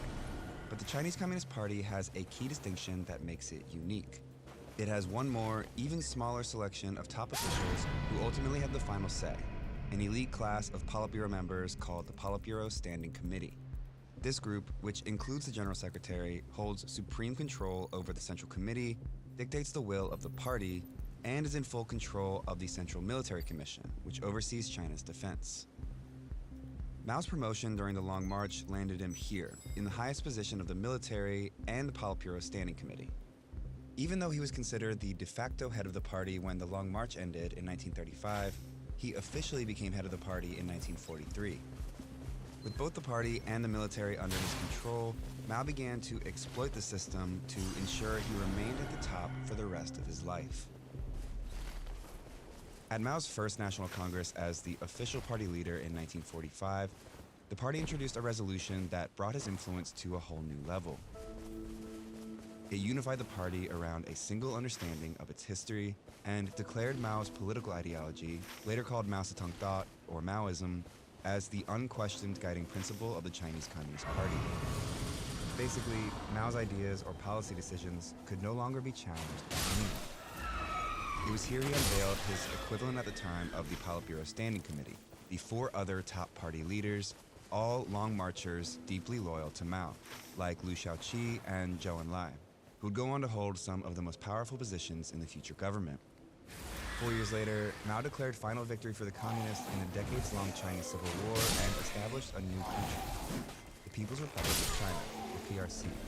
Mao Zedong, once a lowly party worker, now assumed the stature of the dominant figure in all of Eastern Asia. But winning a revolution isn't the same as running a country. Because now that you're running a country, there's all these other things you have to do, like deliver the mail and like build a dam and stuff like that. You can't possibly have the party do all these things. So the party set up a government that would take the policy decisions made by the Politburo Standing Committee and figure out a way to make them a reality. And so it evolved to a system where the party would make all the important decisions, and especially the Politburo Standing Committee. Then, as it is today, many of these decisions would go to the State Council. So the State Council is the highest decision-making body on the state side, led by the Premier of China. The Premier of China, by the way, is almost always a member of the Politburo Standing Committee. One way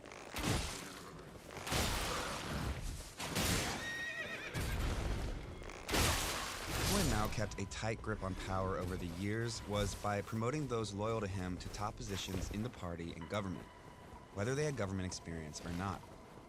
For example, Zhou Enlai, the former party leader who helped Mao rise to power during the Long March, became China's first premier. The advantage of that is that they could never challenge him. The disadvantage of that is they didn't know what they were doing, and so administration suffered, policy outcomes suffered. Long March survivors often became party elites under Mao. Xi Jinping's father, for example, was appointed Secretary General of the State Council. And as the son of a Long Marcher, young Xi was given the informal title of Princeling. Mao succeeded in never giving up his power during his lifetime. His unchecked policies resulted in massive famines and widespread persecution that cost between 40 and 80 million lives over a span of decades, and culminated in the disastrous Cultural Revolution, a violent final attempt from Mao to consolidate his power and force loyalty to the practice of Maoism. The idea was to make himself and his ideas eternal, the way he viewed communist figureheads like Lenin and Marx before him. Anyone that didn't fall in line with Mao's ideology was publicly humiliated, impoverished, excluded from society, and in many cases, executed, either at the hands of the army or by a militant youth group obsessed with enforcing Maoism, the Red Guards.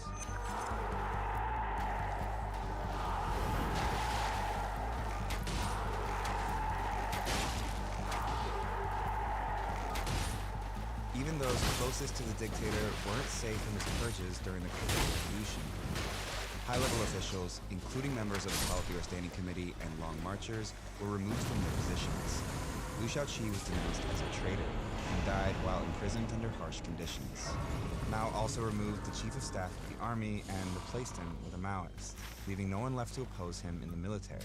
Mao's handpicked successor, who always appeared loyally by his side in photos and propaganda posters, died under mysterious circumstances when his plane crashed as he was fleeing to the Soviet Union. Mao later denounced him as a traitor. He denounced Xi's father, too. This is a photo of Xi Sr. being restrained and publicly criticized by the Red Guards at the height of the Cultural Revolution. He remained a prisoner in Beijing for 8 years following this.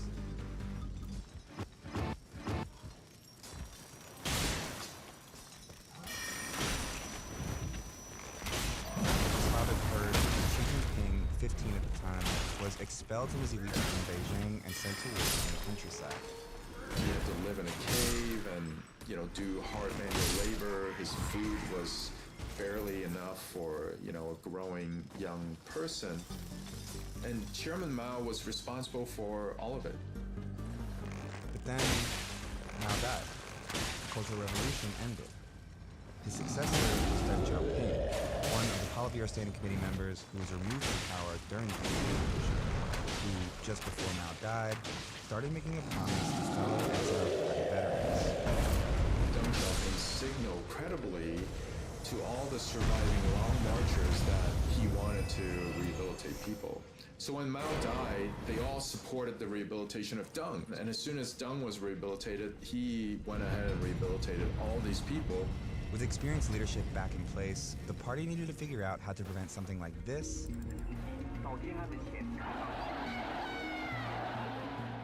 from ever happening again.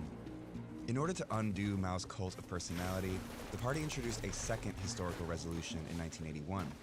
It condemned periods of Mao's rule and emphasized a renewed commitment to collective leadership, vowing to oppose the consolidation of power around one person moving forward. The successors to Mao didn't want a dictatorship, so they divided up these positions and put them in the hands of different people. Like Mao, Deng kept tight control over the Central Military Commission as its chairman, and held a leadership position in the government, but was never head of state. He never held the highest position in the party either. Instead, he set up a new advisory commission and served as its chairman, which allowed him to influence the party's direction without positioning himself directly on top of it. This allowed a power-sharing structure while still making Deng the de facto leader of China until he stepped down in 1989, following the army's massacre of students protesting in Tiananmen Square. A protester suddenly ran into the middle of the street and in front of the oncoming tanks. Anger at Deng Xiaoping, the entire Chinese government, it had the real feeling of rebellion in the streets of Beijing. People want to fight the military out of their city. Deng and his ideology, which moved away from Maoism, set a precedent of sharing power. He opened up China and established economic ties with these countries, and was the first PRC leader to visit the U.S. in 1979. Today we take another step in the historic normalization. Mike.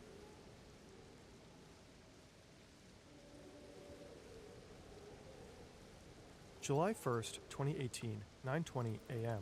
A high-security prison south of Paris, one of the largest, most modern, and most secure detention centers in France. Hundreds of guards, massive 17-foot walls lined with barbed wire and armored doors. The courtyards are covered with anti-helicopter netting. On all four watchtowers, snipers with assault rifles stand at the ready.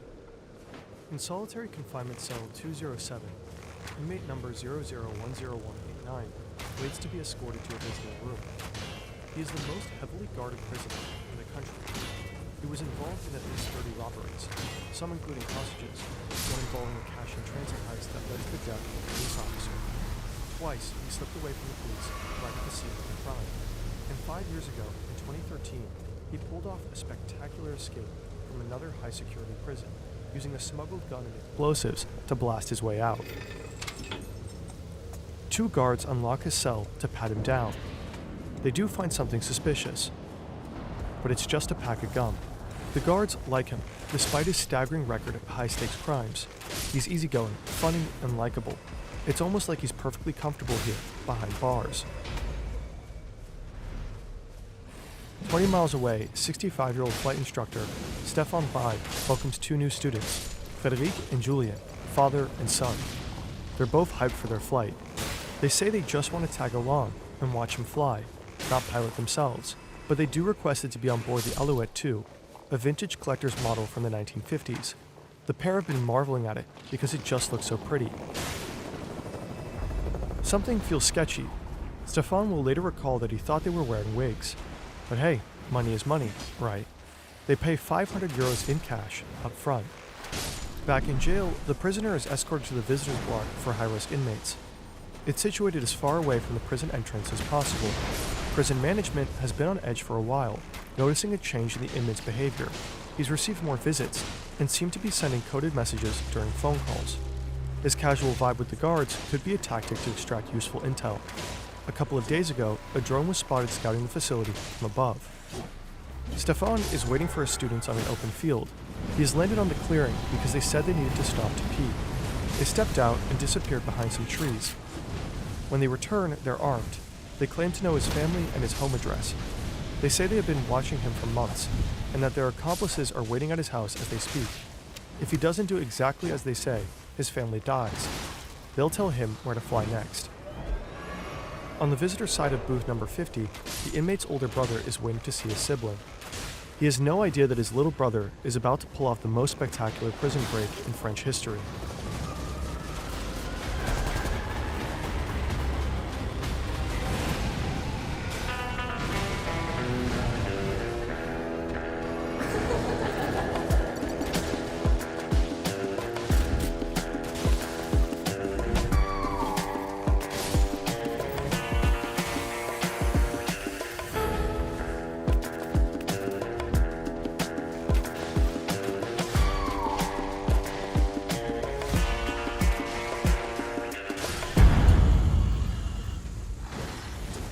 The prisoner calmly waiting for his helicopter ride is Redouane Faïd.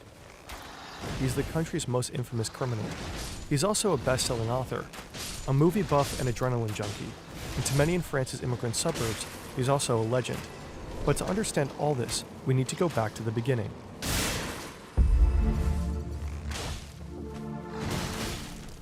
(1978), a suburb near Paris. This is 6-year-old Redouane. He's still in kindergarten, browsing through a newly opened store with his brother, who's 2 years older than him. There's not a single thing in this shop the two could afford.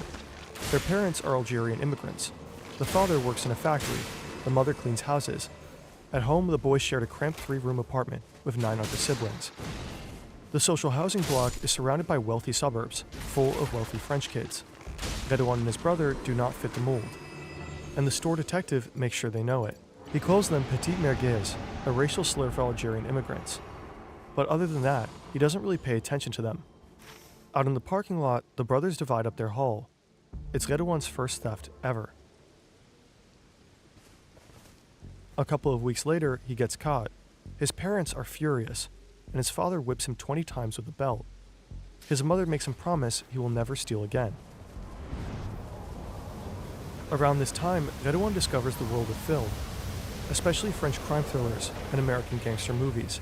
He watches them on repeat, memorizes entire scenes, and acts them out at home for his family. By his teens, stealing isn't just survival anymore, it's a way of life. He and his friends swipe TVs, stereos, VCRs, car radios, and computers. They use the money to buy Adidas sneakers and flashy tracksuits. But more than anything, they go to the movies. Again and again. Then, at 18 years old, Redouane commits his first bank robbery.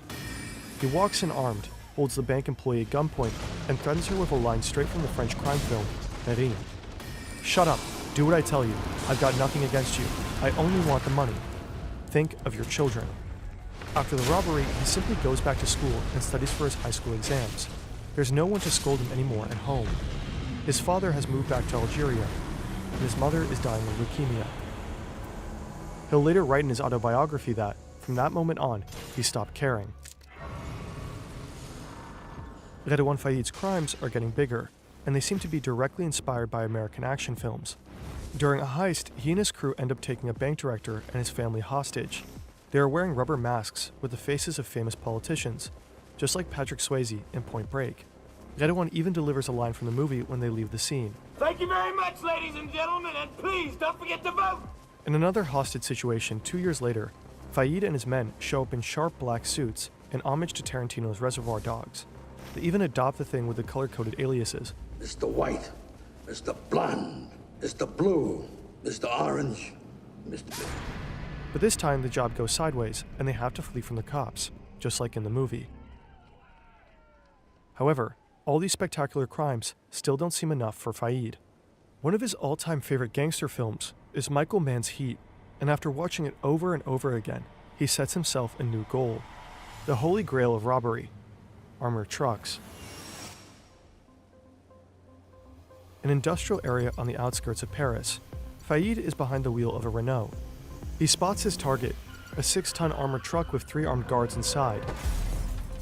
and slams his car straight into it. Within seconds, 2 more cars appear, blocking the truck from the front and back. 5 men in hockey masks jump out, AK-47s in hand, just like in the movie Heat. They surround the truck, moving fast. One of them slaps an explosive-looking package onto the windshield. The guards step out and surrender. Faid and his crew start emptying the truck, but there's a problem. It's simply too much cash. Moving the money out takes way too long. After just 3 minutes, police are on the scene. Gunfire erupts. Faid takes a bullet to the shoulder. He does manage to escape with his crew, but he has lost blood on the crime scene. Now the police have his DNA and start to investigate his identity.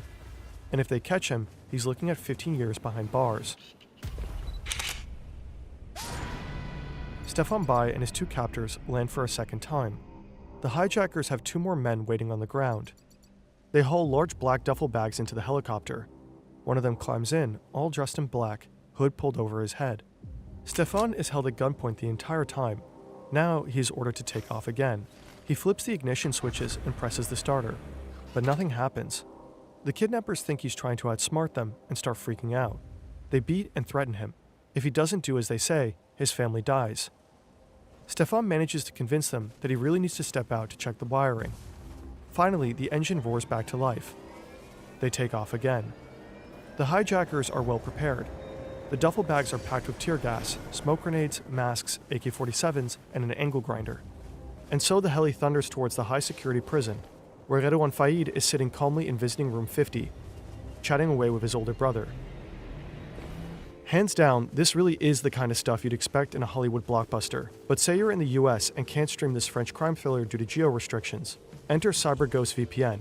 With servers in more than 100 countries, CyberGhost lets you bypass restrictions from anywhere in the world and access content freely, including Netflix, Amazon Prime, or Disney+. Whether you're traveling or just want to explore a different content library, CyberGhost reroutes your traffic through a secure VPN. It masks your IP address and encrypts your data to keep it safe and private for up to 7 devices simultaneously. Their no-logs policy means your browsing history and personal data aren't stored, tracked, or shared. That's why they're trusted by millions worldwide and rated great on Trustpilot. You can now get 84% off the 2-year plan, plus 4 months free, at just €2.03 per month. It's all risk-free with a 45-day money-back guarantee. Give it a try at cyberghostvpn.com/fur. Back to Redouane Faid in prison. How did he land there in the first place? Talent.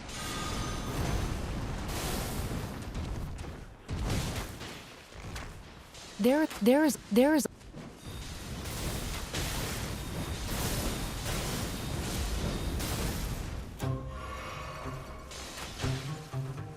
20 years earlier, the Movenpick Hotel in Basel. An employee enters a room to prepare for the next guest. She has no idea she is not alone. Redouane Faid has been hiding there for over 3 hours. Outside, police are searching for him across the entire city. A few hours earlier, Faid was arrested on a train heading from Germany to France. German federal police took him into custody. He had been hiding abroad for months. But when the officers escort him off the train, he manages to break free. He runs straight across the tracks to shake the cops. The train roars in and blocks the officers from following. He jumps several meters down and twists his ankle, so now he's limping. Somehow he makes it to the back entrance of the Movenpick Hotel and sneaks inside. He finds several open doors, since the cleaning staff are still working. He needs to get out of here somehow. He thinks about calling a contact in Strasbourg, but he doesn't have a phone, so what now? There's a payphone right outside the hotel, but he also doesn't have any coins. He calmly approaches the receptionist to ask if she can give him some change for a bill. She places the coins in front of him, which leads to another problem. His hands are still cuffed. What if she notices and calls the police? Faid keeps it cool, acts like he's casually reading a promo poster behind the desk. The moment the receptionist turns away, he quickly scoops up the coins. The first call fails, and he disappears onto the hotel rooftop to hide for a couple of hours. He tries again, turns around, and finds himself surrounded by 20 police officers. The next day, Faid is at the hospital with 2 officers to have his ankle checked. He seems to be in serious pain, but that's just an act. In a fraction of a second, he drops his crutches and snatches a gun from one of the officers. He trained in Krav Maga during his time in Israel, a super efficient military combat technique designed for fast defense and brutal disarmament. Before the second officer can react, Faid drives his elbow into his face. The officer drops, and Faid takes his gun too. Then he runs, as fast as he can, for the second time in 24 hours. You would think a guy like that would be watched extra closely in jail. At 11:18 a.m., this prison guard hears a strange noise. A low hum or buzzing sound coming from outside. To her, it sounds like a leaf blower. Weird, she thinks. The gardeners are not supposed to work on Sundays. Well, it's not a leaf blower. But the facility is prepared for this. This sentinel receives an urgent order over the radio: unseal. The same thing happens on other watchtowers. Each one is equipped with a special case. The guard has to break the seal to open it. Inside is an HK G36 assault rifle. He grabs it and takes aim. The helicopter just keeps descending. The prison yards are covered with anti-helicopter netting. Flying in here would be a suicide mission. But this is not a random helicopter. It's a 60-year-old vintage model, just small enough to slip through this unsecured gap in the last one of the prison yards.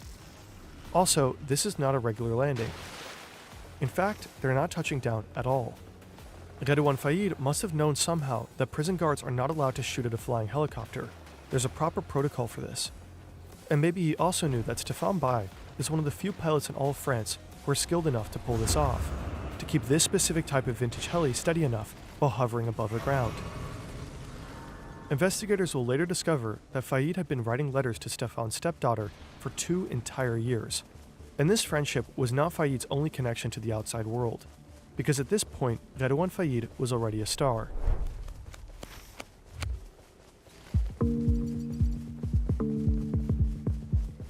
October 2010, 12 years after his escape in Basel, 8 years before his helicopter prison break, Redouane Faid sits in a French talk show.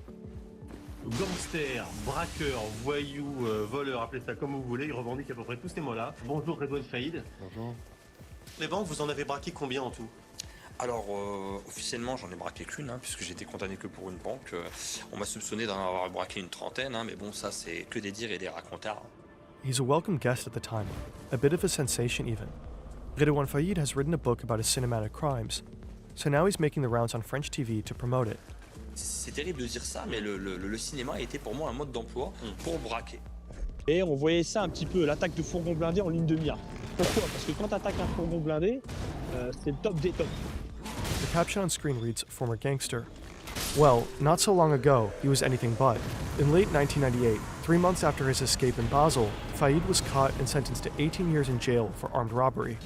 He was granted parole for good behavior after just under 9 years. Now he presents himself as a changed man, as someone who has learned his lesson. La vie de bandit, c'est que de la vie de merde. Vous savez, vous faites souffrir tout le monde.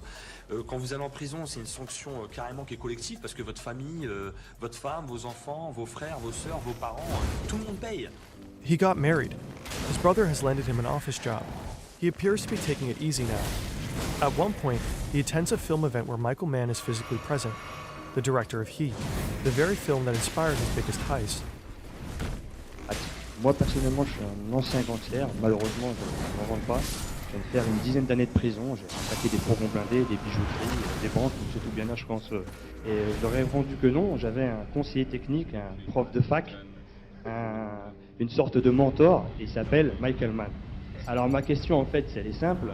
C'est est-ce qu'il a conscience qu'il y ait des gangsters qui puissent s'inspirer de son cinéma? Parce que moi, ça m'est arrivé. Faid addresses Mann directly. Michael Mann looks amused, but also a bit uncomfortable. He doesn't know what to say. Thank you for that. I don't know how to respond. In another talk show stint, Faid is asked if he thinks he could ever relapse. Ah non, moi mes démons, vous savez, ils sont morts, ils sont pas endormis. That's a bold-faced lie, because at this point, he's already back to committing crimes. And not just petty theft, but a crime so shocking it will shake the entire country. May 20th, 2010, Créteil, a suburb southeast of downtown Paris. 2 officers are on routine patrol, Thierry M. and his partner Aurélie Fouquet. Fouquet is 26 years old. She became a mother just a year ago. For them, it's just another day on the job. But then they get a call from the National Police. They're told to head to the A4 highway exit. Some criminals are on the run in a white van. They pull up at an intersection, with flashing lights and blaring sirens. They have no idea what they're about to get into. These men had a plan to rob an armored cash truck carrying 16 million euros. But 30 minutes ago, a routine traffic stop turned their heist into a high-speed, all-out chase with the police. Now they've crashed and need a new getaway car. But at that exact moment, the two patrol officers arrive. The gang doesn't hesitate to open fire. The windshield of the patrol car alone is pierced by 16 bullets. Fouquet is hit multiple times. The gunmen flee. Fouquet is rushed to the hospital, and by the end of the day, she is dead. The murder of Aurélie Fouquet sends shockwaves throughout the entire country. At her funeral, thousands of police officers stand in mourning. Among them is French President Nicolas Sarkozy. He posthumously awards her a Medal of Honor and delivers a promise. Stop turned her heist, blaring sirens. Go. For them, it's just another day on the job. But then they get a call from the National Police. They're told to head to the A4 highway exit.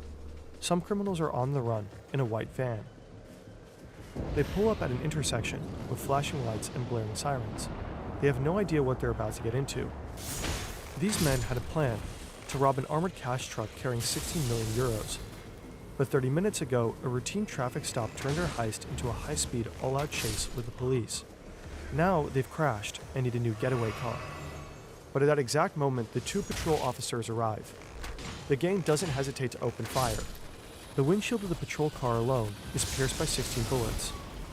Fouquet is hit multiple times. The gunmen flee. Fouquet is rushed to the hospital, and by the end of the day, she is dead. The murder of Aurélie Fouquet sends shockwaves throughout the entire country. At her funeral, thousands of police officers stand in mourning. Among them is French President Nicolas Sarkozy. He posthumously awards her a Medal of Honor and delivers a promise. He will do everything it takes to find out who did it. Les meurtriers d'Aurélie Fouquet, je le dis devant son cercueil, seront punis avec la sévérité qu'exige l'ignominie de leur crime. Redouane Faïd feels safe. So safe he keeps telling his gangster stories on camera. Here he is in a documentary.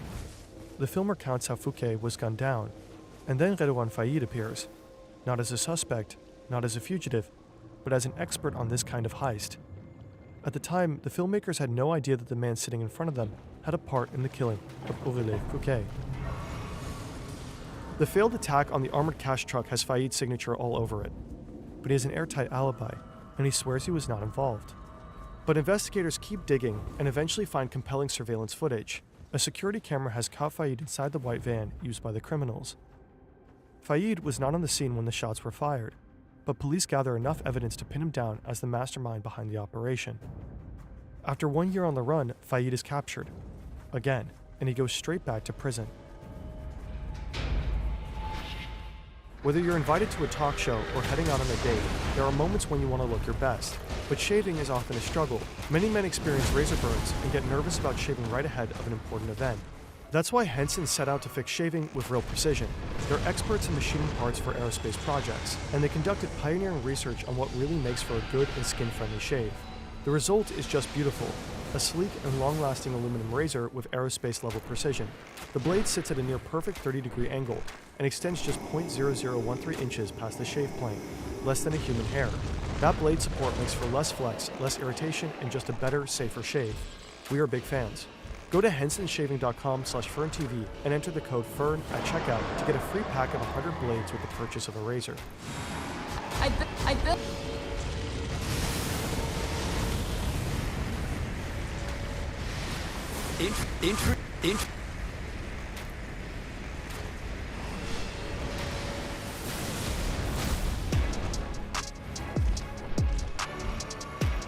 Two inmates are taking out the trash, accompanied by a prison guard. Suddenly, they see a helicopter in the courtyard next to them. They wonder if it could be firefighters. The unarmed warden bolts into a nearby office, hiding behind bulletproof glass. Meanwhile, the two prisoners are about to witness Redouane Faïd's spectacular prison escape up close. One of the three men stays with Stéphane, the pilot, and continues to press a gun to his head. The other two jump out. They are masked and wearing bulletproof vests beneath their clothes. Each of them carries an AK-47. They've just landed in the honored courtyard. Prisoners do not have access here. It's only used when inmates enter or leave the facility. That's why nobody thought anti-helicopter cables were needed here. The man in green runs towards a reinforced white door. He carries an angle grinder with a 14-inch 35cm blade. His partner sets off 3 smoke grenades, releasing thick white smoke. The helicopter's spinning blades churn it into a roaring chaos, until the entire courtyard is engulfed, a complete whiteout. The sound of the cutting angle screeches through the entire prison. Faid knows what that means. It's time. By now it's clear to everyone that nobody here is blowing leaves. The blade of the grinder slices through the locking doors. Clean, precise. 40 seconds is all it takes. The man in green can just push the door open and step inside. The guards slowly realize what's happening, but they're not carrying firearms and are unable to interfere. One of them sticks to protocol and calls the Civil Aviation Authority. They don't understand what's happening. Another calls the standard line for police emergencies and gets put on hold. A third contacts the local police, but the officer on the other end thinks it's a prank. The sentinels on the 4 watchtowers are the only ones carrying firearms, but they can't see the helicopter because their view is blocked by other buildings. And they're not allowed to fire at a flying aircraft anyway. Total, utter chaos. By now, Faid's brother knows exactly what's going on. He's furious. He thought his brother was ready to change. And now this, another escape. He just can't help himself. Faid's accomplice has already cut his way through several locks, and now he has reached the door to visiting room 50, where Redouane Faid is waiting. The angle grinder slices through the metal. The door is open. Faid has been waiting for this. He storms out and rushes down a long corridor, followed by the man in green. His brother is left behind, frozen and stunned. At 11:28 a.m., Redouane Faid steps into the prison courtyard, 10 minutes after the helicopter got there. He sees the 2 inmates that have taken out the trash, brings his right hand to his temple, and gives them an Air Force salute. Then he climbs into the helicopter. Dozens of inmates stand pressed against the bars of their cells to watch. As the helicopter lifts off, the entire